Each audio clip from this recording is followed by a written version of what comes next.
Kind of feel like today is one of those good news, tough news type of conversations. First of all, the good news is that we don't have two entire chapters of difficult text and complicated literary genre to grind through today like we did a few weeks ago, the last time I taught through our last portion of the middle section of the book of Revelation. Today, we are actually looking at a single verse, get that, and from a New Testament letter. Very straightforward and clear. So the good news is that today is simple. Yay. The tougher news is that I kind of feel like living out the reality of this one verse is probably harder to do than living out the reality that those two chapters from Revelation, as complicated as they were, intended to provide. Without repreaching the message, you can go back and look at it online. Those two chapters were all about not predicting something in the future, but painting a compelling picture for something that happened in the past in the form of Jesus' death, not invoking fear, as many people assume the book of Revelation tends to do, but inspiring faith, and not portraying an angry God, but a sacrificial, loving Jesus. And so the takeaway was to be struck by the love that Jesus has for us and to be inspired to a greater degree of faith. Right? In that sense, not that hard, rather quite inviting. Whereas today, I think the takeaway, the so what, when we understand what the passage teaches, is a little bit harder to live out. But if you were here last week, you know that that's the essence of this Lent series that we're journeying through, launching on Ash Wednesday and kicked off last Sunday. We are preparing for Easter, where we are going to increasingly reflect on what Jesus did when he died and rose again, and what Jesus was willing to give up for humanity and for you and me, and consider not what we might want to give up for Lent in like a fad cleanse kind of a way, but deeper in a character behavior kind of way, what we would be willing to give up for love, recognizing that Jesus gave up everything in love for us.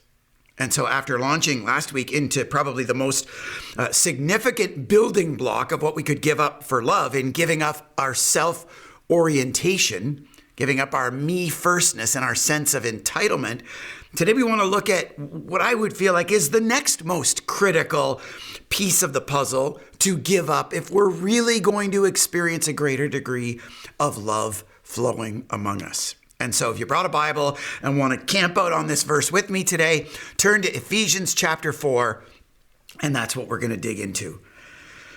Actually going to read 4 verses because the 3 preceding verses to the one that we're really camping out on today provide some important context. And so we're going to begin in verse 22, where the Apostle Paul says this.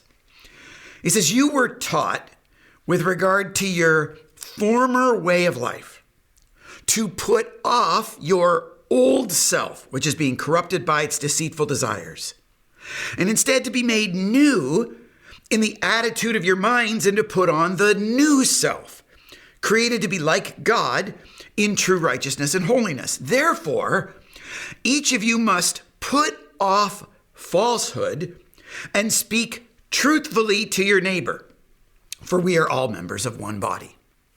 Okay, that's the text and the verse that we're going to look at today. And those 3 verses of context provide a clothing metaphor that the Apostle Paul uses to describe the work of Jesus in our lives. The supernatural, transformational work of the risen Jesus is like, when we are embracing it, it's like we're putting off an old outfit and putting on a new outfit. We're putting off our old behaviors and habits and values and putting on the way of life of love of Jesus. That's what he's describing using that clothing metaphor. And then he goes on to make a therefore. And this is the verse that we're camping out on today, verse 25. The therefore that is about to list 4 different consequences or implications of putting off the old self and putting on the new self. The first of which is our subject today, what he describes putting off falsehoods.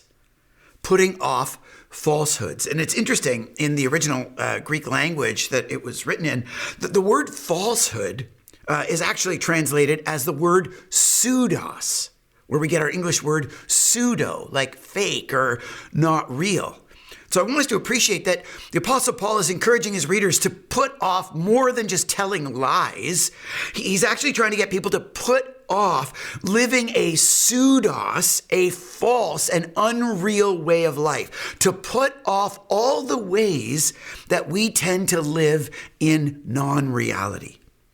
And then in the contrast of putting off and putting on, notice that he encourages people to put off falsehood and to put on the speaking of truth to one another, to speak and share and live in truth with one another. And so today, what I want us to reflect on are 4 practical ways that we can do that putting off and putting on, almost like 4 different layers in a sense, where we can put off falsehoods and choose to put on the truth of the way of love of Jesus to allow love to flow among us to a greater degree. So the first of these, if you're taking notes, is not surprising. I think putting off falsehoods obviously means putting off the evading of truth.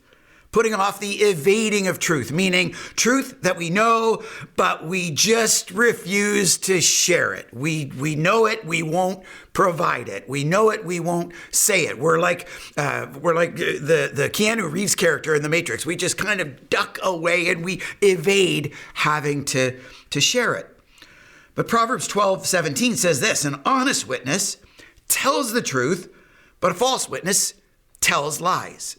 Right? A false witness evades the truth. And obviously, the telling of lies is the most kind of immediate or pervasive way that we evade the truth. And I'm sure that in a few comments, as part of a 20 or 30-minute talk, I'm not going to convince those of us who are tempted to tell lies to stop telling lies, as if we need to know that it's wrong, because we already know that it's wrong. So for those of us who tend to evade the truth in this way, I would want us to reflect on a couple deeper dynamics to consider.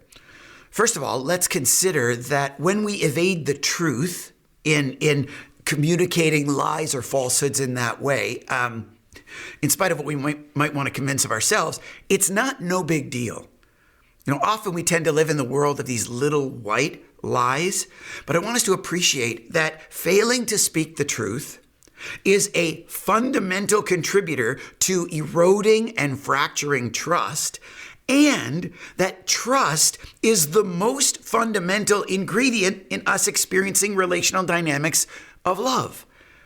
Business author Pat Lencioni talks about the 5 dysfunctions of a team, of any group of people. You can apply it to friends and families and other groups, teams, and other things, not just in a work environment. But in his model, you'll see the very bottom layer that teams struggle with is an absence of trust. And if you have an absence of trust, you don't have anything else. And if you have an absence of trust, you can't build anything else. Right? Kind of like in a Maslow's hierarchy of needs. First things first is trust. And when trust is gone, you don't have anything. So if we're tempted to evade the truth and fail to speak the truth, especially in telling lies, let's not convince ourselves that it's no big deal. It's an enormous deal, because lies have the potential to fracture and erode trust, and trust is everything when it comes to love relationships. Secondly, let's appreciate that there's more to evading the truth than just a bold-faced lie. Yes, we can convince ourselves that it's a little white lie, sure, but we can also exaggerate the truth. That's not being honest and putting off falsehoods. We can manipulate the truth to say technically what isn't false, but doesn't include certain things, or we can kind of skirt the truth in a certain way, or we can evade the truth in probably the most pervasive way that most of us do, and that is to just omit the truth altogether. We didn't lie. We just didn't say the truth. We refused to say that uncomfortable or difficult thing. And as a result, we actually contributed the very same result that outright lying might have contributed. So let's not convince ourselves that evading the truth in those ways is no big deal. And let's appreciate all the different ways that we could put off that falsehood for the sake of love. Now, as we take off the next layer, let's consider that the opposite is also a falsehood that we ought to put off. And that's the falsehood of denying the truth. To put off falsehoods is to put off denying the truth, not knowing the truth and refusing to share it, but actually receiving the truth shared by someone else and refusing to embrace it. That's what we mean by denying the truth. It's the opposite direction. Proverbs 15 verse 31 says this: "Whoever heeds life-giving correction will be at home among the wise." The proverb teaches that the wise person has a certain relationship with truth when they're confronted with it. Henry Cloud says the wise person, when the light of truth is shone on them, they, like a moth to the flame, they lean into the light and want to change in that direction, in the direction of truth. The fool does everything to try to redirect the light. The wise person redirects themselves toward the light, toward that truth. The fool does the opposite. And so we need to consider how it is that we respond when people are willing and courageous enough to expose us to truth. Do we try to deny it in a way that adversely affects our experience of love? One example of this in my own life, I'll just ask it this way. Does anyone know what this thing is? Anyone out there know? You can put your hand up in your location. What this is. I did not know what this was for years, but a few years ago, Becky started to communicate to me in a more forthright way. And the way that she articulated this, she said, "Jeff, I don't know how to tell you this. You have dog breath. You have dog breath." And eventually, I kind of would deny it, and I couldn't smell it, and I tell her, no, it's no big deal. I pretty good oral hygiene routine, flossing, brushing, and even sometimes brushing wouldn't get rid of it, or rinsing out with like Listerine wouldn't get rid of it. And it got to the point where she wouldn't just say, "You have dog breath." She would just summarize that by looking over at me and saying, "Woof, woof." And it was kind of, man, I guess this is really bad. And she finally said, you got to talk to your dentist about this. And so it finally got to the point, my next dentist appointment, I'm getting the routine checkup. And again, everything is 2 thumbs up, no cavities. And dentist telling me you got gums of a 20-year-old. I'm like, great. My wife says, I got this issue. What's going on? And they said, oh, that's really common. There's certain bacteria on your tongue that your brush can't get rid of. And so use one of these. That device is called a tongue scraper. It's a tongue scraper. And so I got this thing, came home, incorporated it into my routine. And I mean, this is probably too much information, but the first couple of times that you do it, this paste comes off. It's like a pudding in the sink. It's rather disgusting. But I'll tell you, almost overnight, it solved the problem. And finally, there was no more woof, woof, And that's not to say that, Becky or you won't find me with coffee breath once in a while or garlic breath, depending on what I've eaten. But thankfully, Becky doesn't have to deal with absorbing the aroma and the fragrance of dog breath anymore, because I finally was willing to face the truth that she was sharing. The question, I think, for us today is in our relationships and in the way that we relate and in our behaviors and on our character and the impact we have on other people, what is the aroma that we give off to others, and how do we respond when others tell us the aroma we're giving off to others kind of stinks? If you're like me, you're tempted to deny that truth in one of 2 ways. One is to downplay it and say, oh, it's no big deal. That's not true of everybody. It's just them. And, you kind of make light of it. The other is to kind of divert the blame of it or divert things to the fact that you didn't mean to have that impact. Right? We tend to focus on our intention rather than the impact on other people. But as Carrie guided us in last week, to put off self-orientation and adopt an others orientation for the sake of love focuses more on our impact on others than our intention behind it. And so one of the ways that we've got to put off falsehood and embrace truth so that love can flow is by putting off the tendency to deny the truth and face it instead. That leads to the next layer, probably flows nicely into what I think is an even deeper layer of putting off falsehoods that involves putting off advocating for half-truth. Advocating for half-truth. This is probably the most common and complicated way that we try to navigate falsehoods in our own lives. Proverbs 18 verse 2 says this, that fools find no pleasure in understanding, but delight in airing their own opinions. Right here, the proverb distinguishes between a fuller, complete understanding and what the proverb calls our own opinions, our own feelings, our own beliefs or convictions. And what's important to differentiate there, especially in times of duress or in conflict, is that when we experience things and when we feel things, and you can feel them in your body, they're real to us. And because they're real to us, they are true. They are true. And there's no debate about that. You can't deny that. That is wholly true. But there is a difference, especially in relationships, especially when often it takes two to tango. There's a difference between what is wholly true and what is the whole truth. And often when we try to get out of relationships that are in a difficult place, we try to argue or convince or persuade what is wholly true to us instead of humbly orienting ourselves to the other and curiously trying to understand what is wholly true to them to piece together the whole truth and work through the whole truth together with what each of us experience as wholly true. Right? From a psychological perspective, this is what's often referred to as triangulation. Because in relationships and in life, we tend to live our lives according to, our brains process it according to stories. And in the stories that we tell, there are often three primary characters. There's a victim, a villain, and then a hero or guide.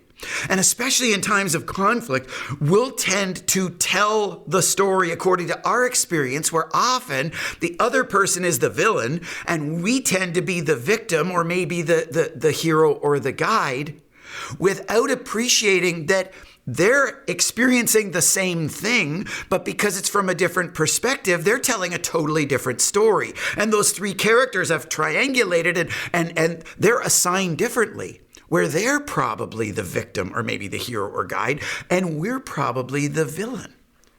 And it's only when we're willing to sit down and reflect on, let alone in conversation, understand and discover how we're experiencing what is the whole truth, not just advocating for what is wholly true to us, that we can actually move through conflict, resolve disagreements and misunderstandings and hurt that we've caused, and experience a greater degree of love. It's only when we put off the falsehood of advocating for our half-truth that we can embrace the whole truth and experience a greater degree of love flowing.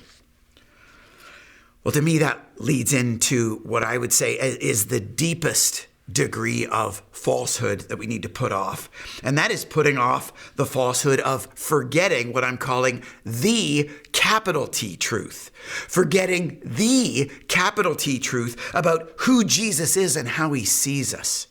What I mean by that is, when you think about these first three kinds of falsehoods and the temptation that we have to evade the truth or deny the truth or only advocate for a half-truth, if we take a step back and ask why we do that, it's because anything beyond that would involve some really big feelings. And if we were to share truth or to face truth or to embrace a whole truth where maybe we're more of a villain than a victim, it would all of a sudden elicit big feelings like fear or even guilt or shame. And oftentimes, because we don't want to face or feel those big feelings, we retreat back and we settle for a pseudo version of life to avoid having to face those difficult feelings. Well, I want us to appreciate that this is the exact context in which the verse we're staring at today finds itself. Let's look and reread those first three verses before Ephesians 4:25. In verse 22, it says, "You were taught with regard to your former way of life to put off your old self, which is being corrupted by its deceitful desires." so we can be made new and put on the new self. And, then the therefore of putting off falsehood and speak truthfully to each other. The Apostle Paul describes this old self and this old way of life as being corrupted by its deceitful desires. There are certain feelings or urges that are influencing it. And it's interesting, those feelings or urges he describes as deceitful, and the word he uses for deceitful is the same word as the word falsehoods. It's the Greek word pseudos. That the very feelings that often drive us to evade and deny the truth and to advocate for half-truth are pseudos feelings like fear and guilt and shame. And even though they're very real and strong and palpable to us, they are not the truth of our lives and how God sees us. And so to live this way, the Apostle Paul, through all of these instructions in Ephesians 4, ultimately concludes it this way at the very beginning of Ephesians 5, where he says in verse 1, follow God's example, therefore, as a conclusion of all what he's said before, as dearly loved children. As dearly loved children.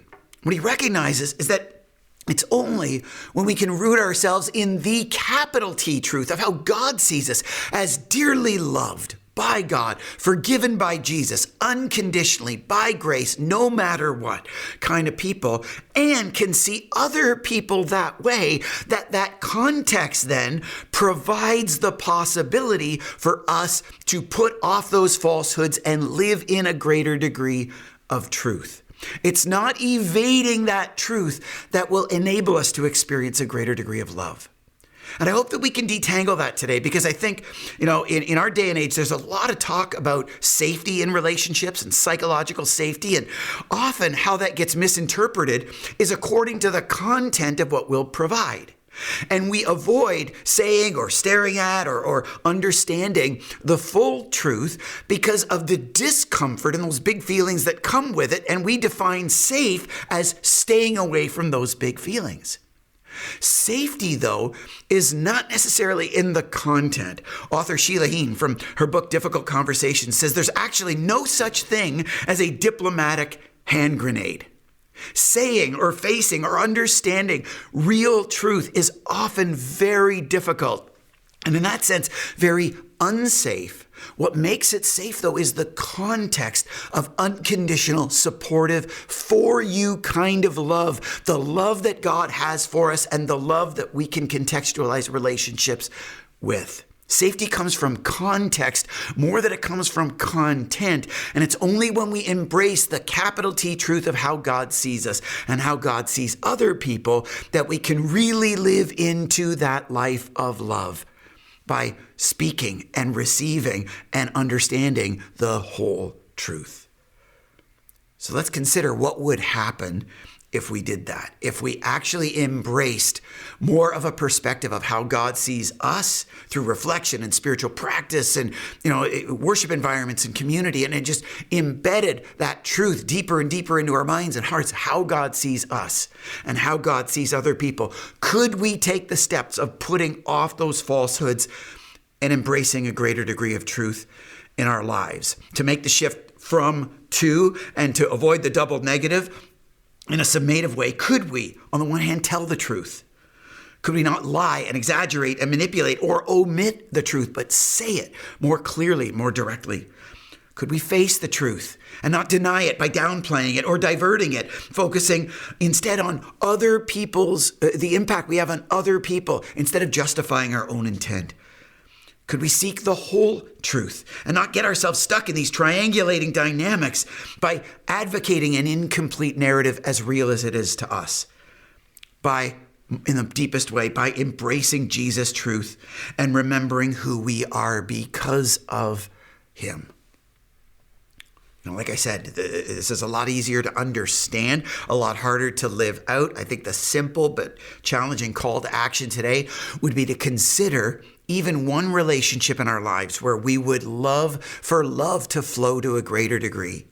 And either in our personal reflection or if we're courageous enough to actually engage in a conversation with that person, could we consider what one truth they most would like us to process, to either hear or face or understand to a greater degree, and then potentially get invited into the inverse, the reciprocal of what one truth ought we to most share with them that could unlock the valve of our minds and hearts and allow love to flow to a greater degree.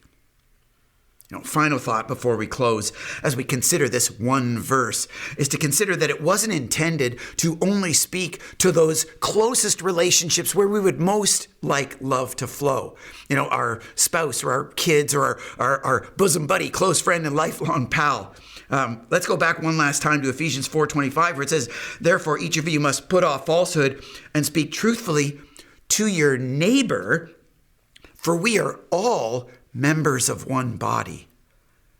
See, the vision of this passage and the vision of Jesus' way of life was to apply to all forgiven followers of Jesus, by all forgiven followers of Jesus, for all forgiven followers of Jesus. It was to apply to the whole church as a result of the forgiveness that Jesus makes available to all followers of Jesus personally and together.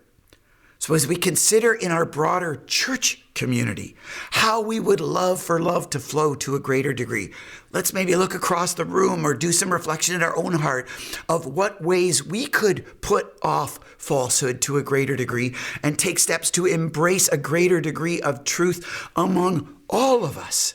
So that as we move forward, not just in this Lent season, considering what we would give up for love, we can give up living pseudo lives together and live lives of small and capital T truth to a greater degree, so that Jesus, in and through all of us together, can allow his love to flow.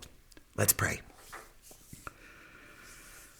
Jesus, as we prepare for that Easter weekend during the season of Lent, we are struck again by the depth of your love for us and how you were willing to lay down absolutely everything out of love for me and others and us together. We are so grateful for that. And I pray that in the context of that love and in the context of how you see us in your love, we would have the clarity and the courage to live out your love in the form of a greater degree of truth in our lives. That through that context, we could provide the content of a greater degree of truth, putting off those falsehoods, putting off the way of living a pseudo life and speaking the truth, hearing and facing the truth, and seeking to understand a more complete, comprehensive truth to a greater degree. Make us those people.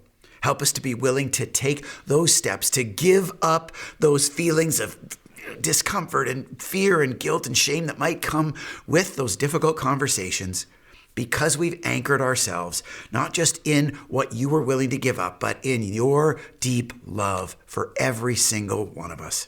Help us to be guided by that love, empowered by that love to live in your truth to a greater degree. We pray, Jesus, in your name. Amen.